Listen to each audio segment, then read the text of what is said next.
जय हिंद। देखिए, अमेरिकी राष्ट्रपति ट्रम्प पगला गया है। भयंकर भयंकर टैरिफ लगा रहा है, लेकिन उस सारे देशों को टैरिफ से छूट दे रहा है, चाइना से छूट नहीं दे रहा है। एक्चुअल ये कहानी है ट्रम्प के जवानी की। जब वो 2008 में ट्रम्प था, तो ट्रम्प टावर को लेकर वो चाइना गया था, तो बड़ी धोखा खाया था चाइना में, तो समझते हैं। ट्रम्प एक्चुअल में एक बिजनेसमैन है, और ये रियल इस्टेट के बिजनेस है। रियल इस्टेट मतलब बड़ी बड़ी बिल्डिंगें बनाना है और अपार्टमेंट लग्जरी बना के बेचना है। तो 2008 में इनका बिजनेस अच्छा अच्छा चल रहा था, लेकिन अमेरिका में मंदी आ गई।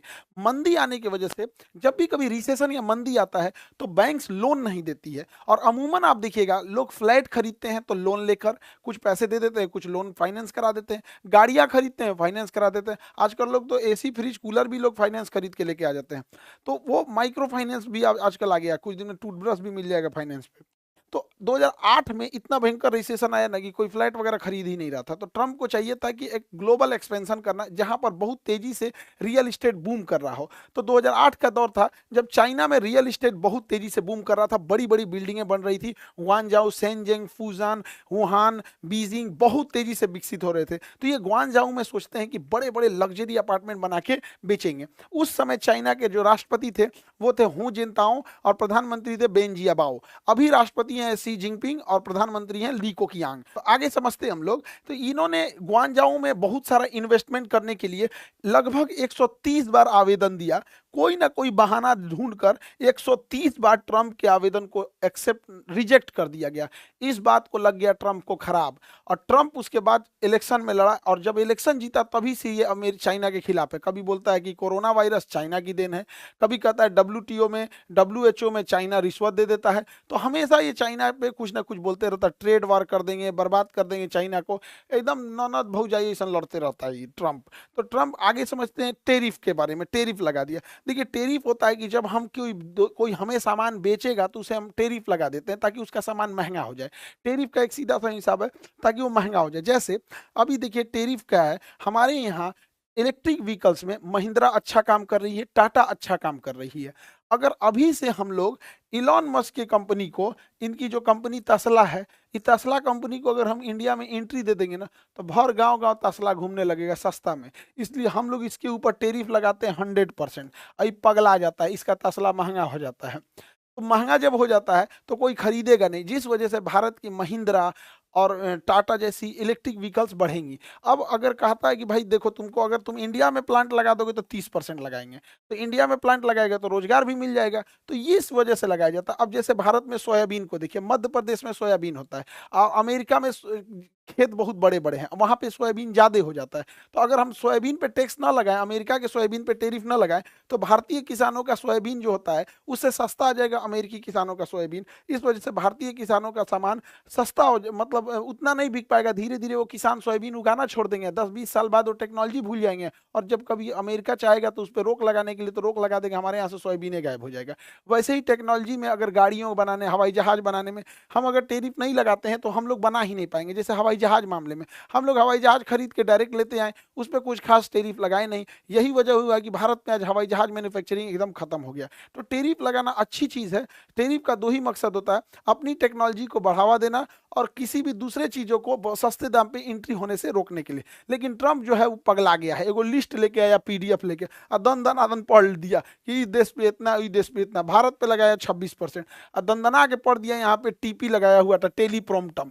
टेलीप्रॉम्प्टम पे ही बड़े बड़े लोग पढ़ते हैं। यहाँ से इस पे देखते हैं, इस पे लिखा हुआ रहता है, इसके नीचे वो एक मिरर होता है, स्क्रीन होता है, वहीं से पढ़ देते हैं। टीपी बोलते हैं, टेलीप्रॉम्प्टम। यहाँ पे पढ़ दिया दंदना के। हद तो तब हुआ यहाँ पे, हर्ड और मैकडोनल्ड आइलैंड जो ऑस्ट्रेलिया के पास यहाँ पर है, यहाँ पे भी अमेरिका ने टैरिफ लगा दिया।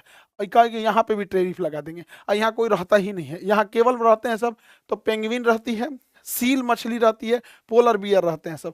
तो बस यही सब रहते हैं सब वहां पे। ये सब का टैक्स देगा? सब बेचारा इहो टेंशन में है ट्रम्प से वजह से। टेंशन नहीं लो, तुमसे टैक्स कौन वसूलने आएगा यहाँ पे? लेकिन लगा दिया, इन लोग के ऊपर भी टैक्स लगा दिया।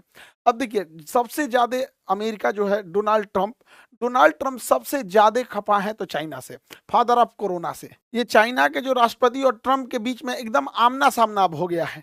चाइना जो है, जैसे इधर ट्रम्प टैरिफ लगाते हैं उधर से चाइना भी लगा देता है। इंडिया पे तो 26% हुआ, इधर से ट्रम्प लगाते लगाते 245 पहुंच गए, तो चाइनो लगा दिया 245। हमको लगता है मोदी जी के दोस्ती का असर हो गया ट्रम्प को भी। अब की बार 400 पार है, तुम भी बस 400 पार कर देना। तुम भी काहे लिए यहीं रुक रहे हैं यहाँ पे, मोदी जी भी इतने के आसपास रुक गए। 400 हिलाओ, 400 एक कमर तोड़ दो फादर ऑफ कोरोना का। खैर, अब हम समझते हैं कि किस किस स्टेप से, इस स्टेप से, इतने लंबे टेरिफ के स्टेप से अमेरिका को कहाँ कहाँ फायदा होगा। देखिए, अमेरिका को फायदा कैसे होगा कि अमेरिका की जनसंख्या कम है और उसकी ज्यादातर जमीन उपजाऊ है। ज्यादातर जमीन उपजाऊ होने की वजह से जो अमेरिका है ये मक्का का उत्पादन, सोयाबीन का उत्पादन बहुत ज्यादा कर देता है और ये दूसरे देश को बेच देता है। वही चाइना की अधिकांश जन आबाद जमीन जो है बंजर है, पथरीली है, रेगिस्तान है, पर्वत पठार है, तो वो ज्यादा ना मक्का उगा पाता है ना ही सोयाबीन उगा पाता है। लेकिन यही मक्का और सोयाबीन को हम लोग दाना बना के सुअर को देते हैं। और चाइना में सबसे ज्यादा अगर किसी चीज का मीट खाया जाता है तो पोर्क यानी सुअर का मीट खाया जाता है। चाइना में 40 करोड़ सुअर रहते हैं सब, और इन्हीं सुअरों को मार के वो चाइना वाले खाते हैं सब। उनका यही, जैसे इंडिया में अगर नॉनवेज की बात करें सबसे ज्यादा चिकन चलता है, कहीं से भी इजीली जगह पे होटल वगैरह ढाबा पे कहीं मिल जाता है, वहीं वहाँ सुअर मिल जाता है। अब जो सुअर है उसको 5 करोड़ टन सोयाबीन चाहिए हर साल अमेरिका से, और 10 करोड़ टन मक्का चाहिए। अब अगर चाइना इंपोर्ट ड्यूटी लगा देता है, अमेरिका का देखा देखी, तुम हमसे 250% टैक्स लोगे तो हम भी तुम्हारे पे 250% टैक्स लेंगे, कोई बात नहीं, ले टैक्स लेते, ले टैक्स। जब तुम्हारे पास 5 करोड़ टन जब सोयाबीन आएगा, टैक्स लगा के अपने सामान में महंगा कर देगा। 10 करोड़ टन मक्का आएगा तो चाइना अपने महंगा कर देगा। तो ये यहाँ पे गड़बड़ी हो जाती है। दूसरा, अमेरिका के पास एक ऐसी नब्ज है जिसे एनमीडिया कंपनी है। यह एनमीडिया कंपनी एक चिप बनाती है, H20 चिप।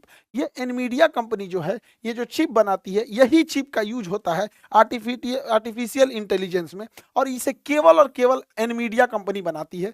तो चाइना का जो आर्टिफिशियल इंटेलिजेंस है, एआई है, जो उसका डीप सीक है, ये सब धारा का धारा रह जाएगा। तो अमेरिका इस पर प्रतिबंध लगा दिया है, जिससे कि चाइना को थोड़ी सी दिक्कत आएगी। लेकिन चाइना ने क्या किया है, इस ट्रेड वार को बड़े अच्छे से सोशल मीडिया का यूज करके अपने फेवर में लिया है। जितने भी अमेरिका के लग्जरी ब्रांड थे जो बिना मतलब बेवकूफ बनाते थे, पराडा, गुची, डियोर, ये सब जितने भी बड़े बड़े, बर्बरी, लुई विटॉन्स, ये कंपनियां जो है पर्स बनाते थे, कोई लग्जरी कपड़ा बनाते थे। अब एगो पर्स बनैले है यहाँ पे, वो पर्स कितना का बेच रहा है, 3.5 लाख का पर्स, 3-3.5 लाख का पर्स है। और जबकि ये चाइना में बनता है, और चाइना में बन के बस इसके ऊपर जब इटली या फ्रांस का मोहर लग जाता है, और उस चाइना का कहना है कि भैया हम इसको 15-20 हजार में बना देंगे, इसी के ऊपर लेबल लगा के 2.5-3 लाख में क्यों खरीदोगे, डायरेक्ट हमसे खरीदो। और इन्होंने हर चीज को दिखा दिया कि कैसे कैसे है, डियोर का पर्स वगैरह। इससे क्या हुआ, फायदा क्या हुआ चाइना को, चाइना का टिकटॉक अभी भी अमेरिका में बैन नहीं है। याद करिए 2020 जब भारत में भी टिकटॉक था, ये जो शॉर्ट वीडियो घसाघस जो ऑनलाइन आप लोग ऑर्केस्ट्रा देखते हैं, इसे नचनियन सबको धनाधन घसका के, वो टिकटॉक ने ही सबसे पहले चालू किया था। टिकटॉक को देखा देखी फेसबुक आया और इंस्टाग्राम आया और यूट्यूब ने अपने शॉर्ट्स लाया, और भारत ने टिकटॉक को बैन कर दिया। लेकिन अमेरिका में टिकटॉक बैन नहीं है। इसी वजह से चाइनीज जो मैन्युफैक्चरर्स हैं सब, वो सब उस टिकटॉक पे वीडियो बना के दिखा रहे हैं सो कि देखो यहीं पे ये तुम्हारी 3 लाख का बैग है जो हमारे यहाँ 10 हजार में बन रहा है, तुम्हारे यहाँ 50 हजार का जूता है हमारे यहाँ 4 हजार में बन रहा है। तो यही सब चीजें कर रहे हैं। इसी पे गलती क्या हुआ, चाइना का विरोध करने के लिए व्हाइट हाउस से जो स्पोक पर्सन थी वो आके कहती है कि चाइनीज प्रोडक्ट का बाइकआउट कीजिए, जबकि ये चाइनीज कपड़ा पहनी हुई थी। तो चाइनीज सब इसको भी दिखा दिया था कि देखो ये सब हमारे ही यहाँ से बना हुआ है। इवन चाइना को बाइकआउट करने के लिए टी शर्ट छपाया गया कि बाइकआउट चाइना, वो भी दिखाया गया कि देखो ये टी शर्ट भी छप जो रहा है ना, बाइकआउट चाइना, ये भी चाइना में छप रहा है। तो चाइना मैन्युफैक्चरिंग हब बन चुका है। उसके पास सस्ते लेबर भी हैं, डिसिप्लिन्ड लेबर भी हैं, और स्किल्ड लेबर भी हैं। हमारे यहाँ क्या है, हमारे यहाँ लेबर सस्ते हैं, बट क्या है कि कोई नेता आके उनको भड़का देगा, वो भी अलग हो जाएंगे। स्किल्ड के मामले में उनकी गरीबी इतनी ज़्यादा है, कहाँ से स्किल्ड सीख पाए यहाँ, तो बड़ा ज़्यादा यूनियन बाजी है, ये सब चीज़ है। लेकिन चाइना में ये सब नहीं है। चाइना के पास, चाइना ने ये जो दवाइयों को प्रतिबंध लगाया है, तो बहुत सारी दवाइयाँ चाइना से अमेरिका में जाती है, वो महंगी हो जाएंगी। एक्चुअल में अमेरिका का हेल्थ सिस्टम बहुत महंगा है। अगर कोई अमेरिका में रहते होंगे और उनके पास इंश्योरेंस नहीं होगा तो बेचारे बिक जाएंगे इलाज कराते कराते, बहुत महंगा है यहाँ पे। चाइना से लेदर के सामान जाते हैं, चाइना से कपड़े जाते हैं। अब अमेरिका ने इस पर टैरिफ लगा दिया है, तो ये अमेरिका वालों को बहुत ही महंगे रेट पे पड़ेंगे। अभी से ही जितने इलेक्ट्रॉनिक आइटम है, चाहे ड्रोन है, कैमरा है, मोबाइल है, लैपटॉप है, कोई भी इलेक्ट्रॉनिक आइटम्स है उस पे चाइना की मोनोपोली है। इतना जल्दी अमेरिका टैरिफ लगाकर इन सारे चीज़ों को रोक तो देगा, लेकिन इससे चाइना अमेरिका के अंदर ही लोगों की महंगाई बढ़ने की वजह से दिक्कत आएगी। हालांकि कुछ समय तक अमेरिकी लोग इतने भी गरीब नहीं हैं, कुछ समय तक इसे झेल सकते हैं, लेकिन ज़्यादा समय तक झेलने के बाद उल्टा ये ट्रंप को भारी पड़ जाएगा। अभी देखिए इसी को विरोध दिखाते हुए शी जिनपिंग ने ट्रंप के इस स्टेटमेंट के विरोध में अमेरिका की एक कंपनी है बोइंग, ज्यादातर जहाज इंडिया में ना दो ही कंपनी की दिखेगी, बोइंग की मिलेगी या तो एयरबस की मिलेगी। यूरोपीय कंपनी की है एयरबस, फ्रांस के टूलूज में बनता है। अमेरिका में है बोइंग। बोइंग से आने वाला था 179 जहाज जो कि एयर चाइना खरीद रही थी, चाइनीज एयरलाइन। इसने एक ऑर्डर को कैंसिल कर दिया, कहा कि रखे रहो यहाँ पर। इससे कि करोड़ों रुपए का लॉस लग गया बोइंग कंपनी को। और इसको लॉस लगेगा तो ये करोड़ों रुपए का सरकार को टैक्स का लॉस जाएगा, तो सरकार पे दबाव बनेगा। इसने कहा कि भाई हम नहीं लेंगे, फिलहाल हम इसके लिए यूरोप से ले लेंगे, यूरोप का एयरबस ले लेंगे। लेकिन चाइना यही नहीं रुका है, वो अपने तत्काल जरूरतों को पूरा करने के लिए बोइंग को नकार कर एयरबस पे जाके शिफ्ट हो रहा है। एयरबस जो कि यूरोपीय कंपनी है, लेकिन चाइना इससे आगे निकलेगा। वो ना बोइंग का जहाज लेगा ना वो एयरबस का लेगा। चाइना अपना बना रहा है C919। C91 चाइना का जहाज है, बहुत बेहतरीन है और अच्छे से ट्रायल करके चाइना ने बना ही लिया है। और साथ ही रसिया ने भी बनाया है MC21, ये भी जहाज है। तो फ्यूचर में चाइना अपना मेड यूज रखेगा और कुछ रशियन जहाजों को रखेगा। ये और भी बेहतर है MC21, ये बहुत ज़्यादा चौड़ा है, कंफर्टेबल है। इस सब में तो लगता है मुर्गी दरबा में घुसा दिया है। तो चाइना जो है वो इकोनॉमिकल वार वैसे ही लड़ता है जैसे जमीनी लड़ाई पर इजराइल लड़ता है। इजराइल की नीति है तुम थोड़ा सा मारो, हम तुमको घर घुस घुस के मारेंगे। चाइना कहता है हमको लड़ाई नहीं लड़ना, हम फाइनेंशियल इकोनॉमिकल लड़ाई लड़ेंगे और घुस घुस के मारेंगे वहां पर। तो इसी वजह से चाइना भारी पड़ता दिख रहा है। चाइना की जो सबसे बड़ी ताकत है वो रेयर अर्थ मेटल है। रेयर अर्थ मेटल उन मेटल को कहते हैं जो बहुत कम मिलते हैं, और दुनिया के रेयर अर्थ मेटल पे 70 से 80% चाइना है। ये रेयर अर्थ मेटल बहुत जरूरी होते हैं। ये मिसाइल में, रडार में, जहाज में, इसका एयरक्राफ्ट शटल में, अंतरिक्ष में, जहां जहां टिपिकल चीज होते हैं वहां रेयर अर्थ मेटल लगे होते हैं। और ये रेयर अर्थ मेटल जो होते हैं वो चाइना के पास है। और चाइना ने कहा है कि हम अमेरिका को निर्यात नहीं करेंगे, अमेरिका को एक्सपोर्ट नहीं करेंगे, ना ही किसी अन्य देश को करेंगे। चाइना इतना होशियार है कि अमेरिका को नहीं करेगा, मान के चलिए वो थाईलैंड को करेगा तो अमेरिका थाईलैंड से खरीद लेगा, इंडोनेशिया को करेगा तो अमेरिका इंडोनेशिया से खरीद लेगा। तो चाइना ने कहा कि रुक, तुम ज्यादा उड़ता है अपनी मिसाइल, जहाज, हेलीकॉप्टर, अंतरिक्ष, टेस्ला मोटर, स्पेस एक्स पे ना ले, तुमको रेयर अर्थ मेटल नहीं देंगे और बाकी किसी को देश को भी नहीं देंगे, ताकि उसको पता चले, ताकि तुम अमेरिका पहुंचा सको। और ये चाइना की सबसे बड़ी ताकत है, रेयर अर्थ मेटल। सैटेलाइट में भी रेयर अर्थ मेटल यूज होता है, कोई शटल भेजने में, कोई अंतरिक्ष एंटीना के लिए भी ये रेयर अर्थ मेटल कुछ कुछ होते हैं जो बहुत जरूरी होते हैं। भारत में रेयर अर्थ मेटल ज्यादातर हम लोग को अरुणाचल प्रदेश से मिलता है। अब जैसे देखिए सुपर कंप्यूटर हो गया, इसमें भी चाहिए रेयर अर्थ मेटल। इसी सुपर कंप्यूटर की मदद से बड़े बड़े जो बड़े स्काई स्क्रेपर्स बिल्डिंग होते हैं उनका स्टेबिलिटी टेस्ट होता है, लोड टेस्ट होता है, उनकी डिजाइन टेस्ट की जाती है। इवन यही सुपर कंप्यूटर है जो चक्रवात और सुनामी जैसे चीजों की बहुत पहले भविष्यवाणी कर देते हैं। और चाइना इन सुपर कंप्यूटर में लगने वाले रेयर अर्थ मेटल और सिलिकॉन जैसे चिप्स को देने से मना कर दिया है, जिससे कि इसकी इस विकास में भी धीमा आएगी। हालांकि रेयर अर्थ मेटल का यूज बड़े पैमाने पर डिफेंस इंडस्ट्रीज में होता है, जैसे अमेरिका का F-35 लाइटनिंग, ये बहुत खतरनाक जहाज है। हालांकि कोई बड़े देश से लड़ाई में अभी भाग नहीं लिया। F-22 राप्टर ये ज्यादा विश्वसनीय है, हालांकि ये ज्यादा लड़ाई में भाग नहीं लिया है, ये ज्यादा खतरनाक है। ये ज्यादा लड़ाई में भाग लिया है इसलिए विश्वसनीय है। अभी अमेरिका ने F-47 लॉन्च किया है जो 6th जनरेशन का होगा। और अमेरिका के पास एक से एक एडवांस हेलीकॉप्टर है, चाहे वो चिनूक हो, अपाची हो, ब्लैक हॉक हो, इन सब में रेयर अर्थ मेटल होता है। इनके मेंटेनेंस में जब ये बिगड़ेंगे तब वहां पर। और चाइना ने इन सारे रेयर अर्थ मेटल पे अमेरिका के साथ साथ दुनिया के किसी भी देशों को देने से मना कर दिया है। अभी अमेरिका की जितनी भी चीजें हैं, चाहे वो रेयर अर्थ मेटल के बिना ना मिसाइल काम करने वाली है, ना रडार काम आएगा, पनडुब्बियों में भी उसकी जरूरत होती है, लड़ाकू जहाज, हेलीकॉप्टर, ड्रोन, UAV, कहीं पे भी देखेंगे तो ये रेयर अर्थ मेटल जरूरी है, जिसपे चाइना की मोनोपोली है। रेयर अर्थ मेटल के बाद चाइना का दूसरा सबसे पावरफुल चीज होता है सिलिकॉन। सिलिकॉन दुनिया में सबसे बड़ा सिलिकॉन उत्पादन में चाइना और ताइवान आते हैं। तो सिलिकॉन के मामले में चाइना बहुत आगे है। सिलिकॉन की मदद से ही हम इंटीग्रेटेड सर्किट आईसी चिप बनाते हैं, कंप्यूटर का कोर बनाते हैं, कोई भी पीसीबी बोर्ड बनाते हैं। इलेक्ट्रॉनिक आइटम्स बिना सिलिकॉन के नहीं बन सकता, इसमें भी चाइना की पूरी तरह से मोनोपोली है। ग्रेफाइट के मामले में चाइना पूरी दबदबा रखता है। ग्रेफाइट का यूज हम लोग स्नेहा के रूप में, रूब्रिकेंट के रूप में करते हैं मशीनों में घिसावट को रोकने के लिए। जैसे हम कैरम बोर्ड में खेलते हैं, घिसने लगता है तो पाउडर छिड़क देते हैं, जिस वजह से वो फिसलता है। हालांकि इस पे ये ग्रेफाइट छिड़कते तो और अच्छा से फिसलता है, लेकिन करिया हो जाता, दिखबे नहीं करता। इसलिए मशीनों में लुब्रिकेंट के रूप में ग्रेफाइट का यूज किया जाता है। परमाणु बिजली घर में भी ग्रेफाइट का यूज होता है, बैटरी में भी ग्रेफाइट यूज होता है, पेंसिल के नोक पे भी ग्रेफाइट का यूज होता है, बहुत जगह होता है। और ये चाइना इस पे भी अपनी मोनोपोली जमा के रखा है। जब ये जो ट्रेड वॉर चल रहा है ना, इस ट्रेड वॉर में बहुत घाटा होने वाला है अमेरिका को। ये बेवकूफ को समझ में नहीं आ रहा है, ट्रंप को। तुम नहीं पढ़ा है, तुमको कहां से पढ़ा है, देख सुन इसको पढ़। आरसीईपी, आरसीईपी ये चाइना का ब्रह्मास्त्र है, चाइना का ब्रह्मास्त्र है। Regional comprehensive economic partnership, regional comprehensive economic partnership ये क्या कहता है कि ये लोग आपस में व्यापार कर लेंगे। इसमें टोटल 15 देश आते हैं। अभी बांग्लादेश और श्रीलंका भी आने के लिए बोला है। 15 देश में कौन कौन आते हैं, यहां से उठाएंगे ये सब। और इसमें जापान और कोरिया और चाइना, ये सारे देश आते हैं। ये आपस में व्यापार कर सकते हैं। ऐसे व्यापार करेंगे जैसे कोई राजस्थान का व्यक्ति मध्य प्रदेश में सामान बेचना चाहता है तो उसे कोई दिक्कत नहीं होता है। लेकिन वही राजस्थान का व्यक्ति जब पाकिस्तान में बेचना चाहता है तो प्रॉब्लम्स आएगी, क्योंकि कस्टम चाहिए, सारा चीजें बहुत पेपर वर्क करना पड़ता है। तो आरसीईपी में कहता है कि हम जो 15 देश हैं, हम ये 15 देश आपस में किसी भी तरह का हम लोग ये सब चीजें नहीं लेंगे। चाइना का कोई भी सामान इजिली थाईलैंड चला जाएगा, इजिली वियतनाम चला जाएगा, म्यांमार चला जाएगा, Singapore, Indonesia, even Australia, Japan चला जाएगा, कोरिया चला जाएगा। तो ये आरसीईपी है सब। सोचिए, इससे अमेरिका को बहुत टेंशन है, क्योंकि अमेरिका ने टेरिफ लगा दिया 245%।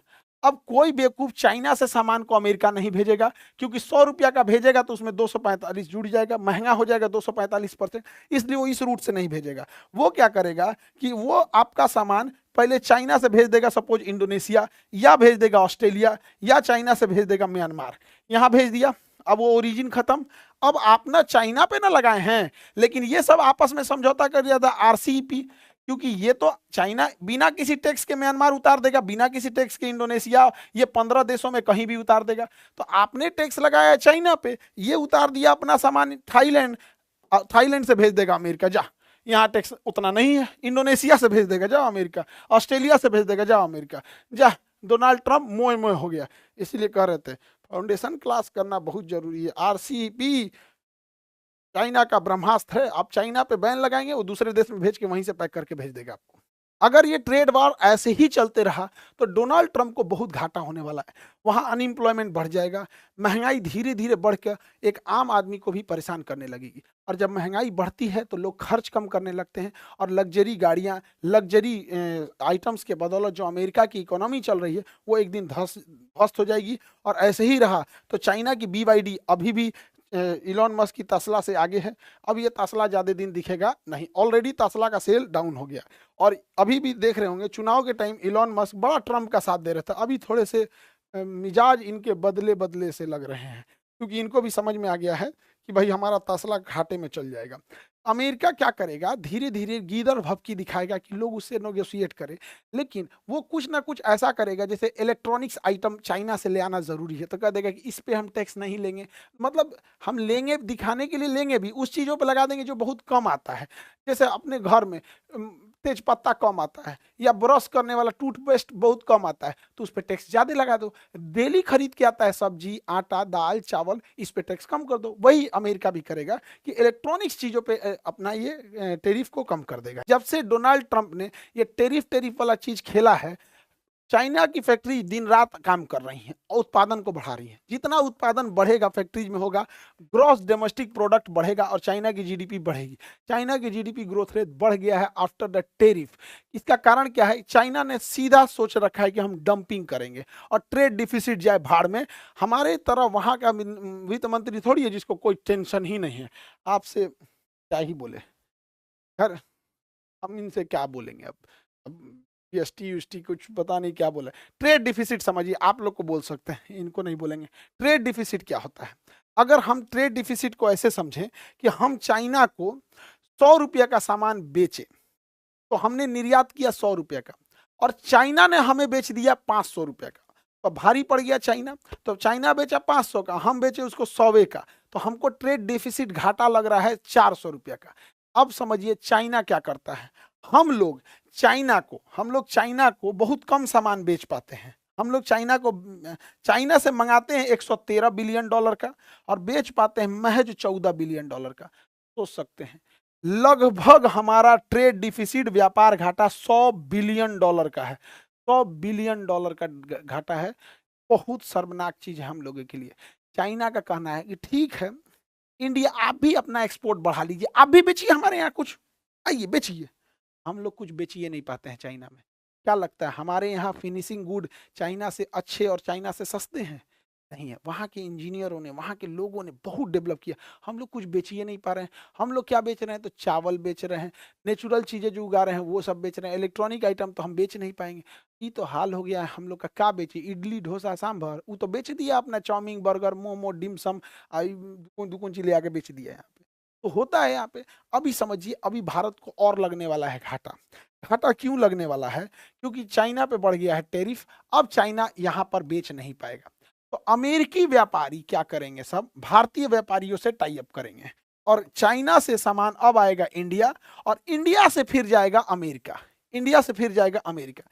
इससे तो जो भारत के कुछ व्यापारी हैं उनको फायदा होगा कि भैया वो सस्ता में खरीदेंगे, कुछ मार्जिन रख के अमेरिका को बेच देंगे। और अमेरिका में जो व्यापारी बिजनेसमैन है वो भी हो जाएगा कि भैया कौन जाएगा 245% देने का, इधर से ले लेते हैं 20-25% पे यहाँ से।